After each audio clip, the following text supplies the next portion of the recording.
Bharat taxi की तरफ आने में क्या सोचा आपने?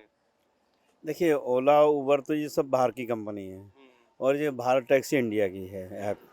तो हम इंडिया के लिए ज़्यादा सोच रहे हैं, इसमें हमारा ही बेनिफिट है, हमारी इकोनॉमी बढ़ेगी, हमारे देश का नाम भी ऊंचा होगा, यही सोच के इसके लिए आए हम अच्छा, तो। एक चीज़ और कई ड्राइवर्स ने बताया, आपसे भी जानना चाहेंगे कि जो कानूनी तौर पे मदद मिलने की बात कही जा रही है, मान लीजिए कोई सवारी आपने बिठाई, उसने ड्रिंक कर रखी हो या धूम्रपान कर रहा हो और आपको उससे डिस्टर्बेंस हो, तो इसको लेकर आप जो है कानूनी तौर पर भी आपको मदद मिलेगी उस भारत टैक्सी की तरफ से, तो इसको लेकर कहीं न कहीं सहूलियत रहेगी आपको?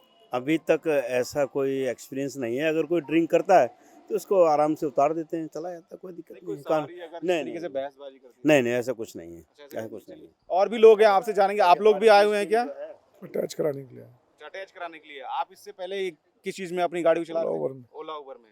तो ओला उबर से भारत टैक्सी की तरफ आप आ रहे हैं, तो क्या सोच रहे हैं? क्या ये अपनी सरकार की, भारत सरकार की है इसलिए, या फिर उससे बेहतर कुछ मिलेगा आपको एक्सपीरियंस? अपनी सरकार की है इसलिए। अच्छा, अपनी सरकार की है। क्या आप इससे पहले क्या चलाते थे आप? सर ओला उबर ही चलाते हैं हम लोग, ओला उबर ही ओला चलाते हैं उबर हम लोग। चलाते थे। हाँ जी। भारत टैक्सी की तरफ आप आ रहे हैं, क्या सोच रहे हैं? सर यही सोच रहे हैं कि एक रिस्पांस अच्छा मिलेगा अच्छा। और इसमें आगे बहुत अच्छा आएगा। अब जैसे ओला उबर अब चल गई है, बेनिफिट हो गया है, वो मन मर्जी अपना किराया पैसा वसूलते हैं ड्राइवरों से। पहले वो राइड का पैसा देते थे, अब वो बंद कर दिया। अब जैसे दिन का उन्होंने 29 रुपये चार्ज कर दिया, जैसे पहले 15 करते थे, अब 29 कर दिया। कहाँ से देगा बंदा?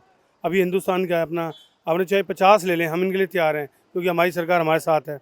अच्छा काम देगी, अच्छा बने। जैसे आपने इनसे पूछा कि शराब के माध्यम से, शराब के माध्यम से ऐसा होता है कि कोई लोग ऑटो टैक्सी किस लिए करता है, अगर ड्रिंक कर ली तो कोई बात नहीं, हम बैठे हैं ना, हम उनको घर पे बाइज्जत छोड़ के आएंगे, ये हमारा फ़र्ज़ है। क्यों नहीं है जी? ये अगर अगर मैंने ड्रिंक कर रखी है, अगर टैक्सी करी तो कोई गुनाह तो नहीं करा। अगर मैं अपनी गाड़ी चला रहा हूँ तो उसमें गुनाह है ना। तो इसलिए ऑटो टैक्सी वाले हमेशा हाजिर हैं। बिल्कुल, ये बात आपकी सही है, क्योंकि कानूनी तौर पर भी इसमें ये बताया जा रहा है कि दिल्ली पुलिस को आप डायरेक्ट जो है इसमें कांटेक्ट कर सकते हैं। जैसे कई बार उपद्रव करने लगते हैं पैसेंजर आके। ऐसा बहुत कम चांस होता है, 5% लोग होते हैं जो ऐसे करते हैं, बट उनको समझा देते हैं जैसे हम लोग, तो वो मान जाते हैं, बैठ जाते हैं। नहीं तो हम कहते हैं अदर कॉल द पुलिस, तो फिर वो चुप हो जाते हैं, पर हम छोड़ देते हैं। अच्छा, ओला उबर से कोई आपको मदद मिलती थी कानूनी तौर पे? सर कानूनी तौर पे कोई मदद नहीं है, बस वो लूट लूट लूट लूट। अब हम इसलिए भारत टैक्सी पे आए हैं कि हमें पता चला कि हमारे हिंदुस्तान के, कई बार आपने पहले देखा होगा कि कई प्लान बने थे कि हमारे दिल्ली में कॉल सेंटर बनेंगे, हमारी वनाटी को साथ मिलेगा। अब कैसे हमारे कितने भाई हैं जिन्होंने किस्तें भी नहीं भर पा रहे अपनी गाड़ियों की, वो क्या करते हैं कि बेचारे पता नहीं कहाँ से उधार लेते हैं, कैसे करते हैं, उनको कुछ भी बेनिफिट नहीं था। ओला उबर अपने मनमर्जी वसूल कर रही है पैसे इनके साथ, वन आर टी के साथ। मैं तो ऑटो चालक हूँ, बट मैं टैक्सी भी चलाता था पहले, मैं मेरू भी चलाता था, बट मैंने यही यही क्रेज़ किया है इसमें, यही मैंने माना है कि इसमें जो भी है अपनी इंडिया की गवर्नमेंट अपनी बनाएगी, उसमें हमें बहुत बेनिफिट मिलेगा। जैसे कि ये हमारे गवर्नमेंट की है, चाहे अमित शाह जी ने करी है, चाहे प्रधानमंत्री मोदी सरकार ने करी है, चाहे किसी ने भी करी है, तो बहुत अच्छा काम करा है, बहुत अच्छी पहल करी है कि हम जो भी आएगा हमारी देश में इकनॉमी आएगी, पैसा आएगा। बट हमारे से जैसे जो भी पैसा लिया जाएगा तो हमारे देश में ही आएगा ना, वो बाहर नहीं जाएगा सर। बिल्कुल, देखिए आप बताइए, आप भी भारत टैक्सी की तरफ आ रहे हैं। हाँ, भारत टैक्सी सर बहुत बढ़िया है। और ये जो लूट चल रही है ना ओला उबर के माध्यम से, इसमें ड्राइवर को भी लूटा जा रहा है प्लस कस्टमर को भी लूटा जा रहा है। जहाँ पे 60 रुपये बनते हैं गवर्नमेंट रेट के हिसाब से, वहाँ पे ये 120 130 पीक आवर टाइम पे लेते हैं। तो ये कहीं ना कहीं भारत टैक्सी ऐप जो है ये दोनों तरफ को राहत देगा, ड्राइवर को भी देगा और पब्लिक को भी देगा। और मैं तो कोशिश यही करूँगा पब्लिक से कि ज़्यादा से ज़्यादा इसको आप प्रचार करें, इसको यूज़ करें। ये जो उबर विदेशी कंपनी है, ठीक है ना, ये बाहर पैसा ना जाए तो ज़्यादा बेहतर है। देश का पैसा देश में रहे। मोदी का कहना है ना कि स्वदेशी अपनाओ, तो स्वदेशी अपनाना सबका कर्तव्य बनता है। इससे देश की इकोनॉमी और देश बहुत मजबूत होगा। अच्छा, आपका क्या एक्सपीरियंस रहा है ओला उबर का? और क्योंकि आप भारत टैक्सी की तरफ आ रहे हैं, तो कई बार हमने देखने को मिलता था पीक आवर्स में लोग बुक तो करते थे ये ओला उबर, फिर कैंसिल कर देते थे। अब ऐसे में आप जाम में फंस गए, तो उस दौरान क्या कंपनियों की तरफ से कुछ मिलता था? कंपनी हमें कुछ नहीं देती थी, सिर्फ शोषण के अलावा हमें कंपनी कुछ नहीं देती थी। मैंने अभी भारत टैक्सी का एक राइड मारी है जो कि मुझे बहुत कंफर्टेबल लगी और अच्छी लगी है। ठीक है, हाँ मैंने एक राइड मारी। कमीशन तो सर पूछिए मत, कमीशन तो बस ये लूट मचा रखी है। हर कंपनी ने अपनी अपनी पॉलिसी बना रखी है। पूरे दिन में अगर काम करना है ना, तो सबसे पहले आपको उसे सब्सक्रिप्शन फीस देनी पड़ेगी। उसके बाद अगर आप काम नहीं कर पाते हैं तो आपका पैसा वो डूब गया हर कीमत पे।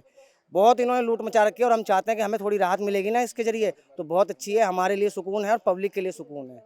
अच्छा, कमीशन को लेकर हम लगातार ये बात कर रहे हैं, इसमें ये बात सामने भी आई है कि कमीशन जो है इसमें जो लोगों को है ज़्यादा मिलेगा भारत टैक्सी में। सर, कमीशन को लेकर हम बात कर रहे थे तो आपने बताया, कुछ बताना चाह रहे हैं आपकी कमीशन कितना मिलता था आपको ओला उबर में, और भारत टैक्सी में जब आप आए तो बिल्कुल सर्च करके आए होंगे कि कितना कमीशन मिलेगा। पास कर दिया इन्होंने, ये हर किसी का ड्राइवर पास बना दिया है। सुबह पहले ही आप उठते ही पास को रिचार्ज करेंगे, ठीक है। आपका किसी का 14 रुपये है, किसी का 100 रुपये है, किसी के पास है या नहीं है, बट वो पहले क्या करेगा कि पहले पास को रिचार्ज करेगा, फिर सारा दिन एक कंपनी के साथ जुड़ा रहेगा। कि जैसे मैंने अब 100 रुपये का पास लिया टैक्सी में, अब 100 रुपये के पास में आप बैठे रहो, अगर ड्यूटी आई या नहीं आई। कस्टमर क्या करता है, कस्टमर अपने 2 ऐप लेता है, वो तो उसकी देखो सहानुभूति है, उसको जहाँ सस्ती मिलेगी वो लेंगे। उनने ओला भी ऑन कर लिया, उबर भी ऑन कर लिया, रैपिडो भी ऑन कर लिया। अभी कैंसिलेशन के बारे में आप इन सर से पूछ रहे थे, मैं उसको रीज़न बताता हूँ क्या हुआ। उसने देखा जी रैपिडो में आ रहे हैं मेरे 100 रुपये, मान लीजिए 5 किलोमीटर के। अभी मैंने उबर को खोला, उसमें आ रहे हैं मेरे 80 रुपये जी। तो मैंने क्या करा जी, फटाफट रैपिडो को कैंसिल करा, उबर डाउन कर दिया। उबर वाली आ रही है, वो बेचारा आधा किलोमीटर भी नहीं चला, इनने देखा रैपिडो में 60 आ रहे हैं तो उसको उबर को भी कैंसिल कर दिया। अभी कस्टमर की ही सुनता है हर कोई, ये तो आप जानते ही हैं कस्टमर। तो उसमें क्या होता है, ये बेनिफिट है। कस्टमर तो अपना बेनिफिट देखेगा ही देखेगा। जो राइड आपने इनसे पूछा कि ऐसा कैंसिलेशन में, ये बता रहा हूँ, पास का ये है कि अब जैसे भाई साहब ने आरटी का पास लिया सुबह 100 रुपये का, 100 रुपये का, तो उसी में जुड़े रहेंगे, चाहे काम होएगा चाहे नहीं होगा। बट देती है कंपनी, ऐसा नहीं है, काम क्यों नहीं देगी। नहीं होगा तो सबके लिए नहीं होगा, होगा तो सबके लिए होगा। बट एक आजकल तानाशाही हो गई है, तानाशाही से निजात मिल जाएगी भारत टैक्सी। ये हम सोच रहे हैं कि ऐसा ही हो, क्योंकि आज तक गवर्नमेंट चल रही है तो बहुत कुछ देख रहे हैं, उस गवर्नमेंट के साथ इतना अच्छा हो रहा है। देखिए सबकी राय अलग अलग होती है। मैं कहता हूँ हमारे साथ तो हमारे देश की इकोनॉमी बढ़ रही है, सब कुछ हो रहा है, आगे तरक्की कर रहा है देश और करता रहे।